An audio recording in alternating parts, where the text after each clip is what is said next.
Municipal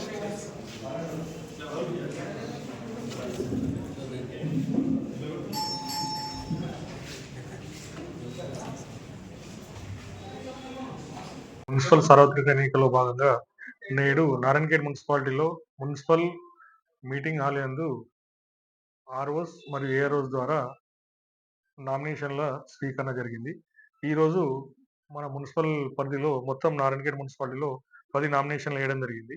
10 నామినేషన్లో 1వ వార్డులో 4, 3వ వార్డులో 1, 8వ వార్డులో 1, 9వ వార్డులో 2, 11వ వార్డులో 1, 13 వార్డులో 1, మొత్తము మనకి 10 నామినేషన్లు ఈరోజు స్వీకరించడం జరిగింది.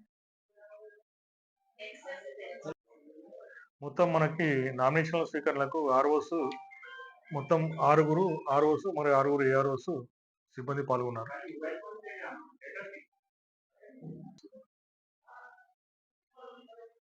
ఇచ్చిన ఫామ్ లో కానీ నాకు ఇచ్చిన చెక్ లిస్ట్ లో కానీ లేదు. అలాంటప్పుడు నేను ఎందుకు సబ్మిట్ చేయాలి? అంతే కదా.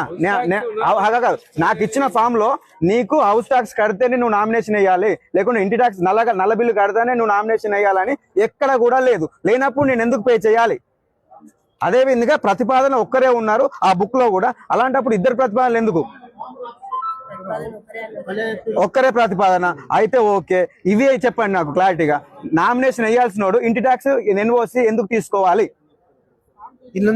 ఎక్కడ నియమావళి ఉన్నది చూపియండి. చూపిస్తే మేము అందరు కట్టడానికి సిద్ధంగా ఉన్నాం.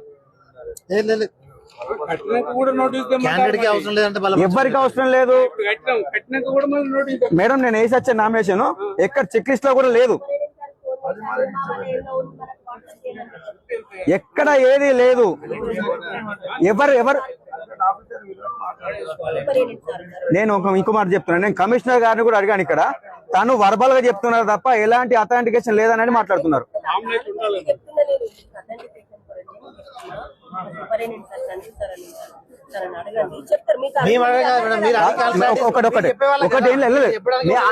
ఇప్పుడు ఎంతమంది ఉన్నాం? 100 మంది లోపలికి మాట్లాడరా? కాదు కదా. నేను అనేది ఏంటంటే ఒక నోటీస్ బోర్డు తీసుకోండి. నోటీస్ బోర్డు తీసుకొని ఒక నిమిషం పర్టికులర్ గా క్యాండిడేట్ అనేవాడు నామినేషన్ చేసేవాడు వాడు ఏమేమి సబ్మిట్ చేయాలనేది నోటీస్ బోర్డు లో పెట్టండి, సరిపోతుంది. ఒకసారి అడగండి. ఎందుకు కన్ఫ్యూజన్ చేస్తున్నారు అందరినీ?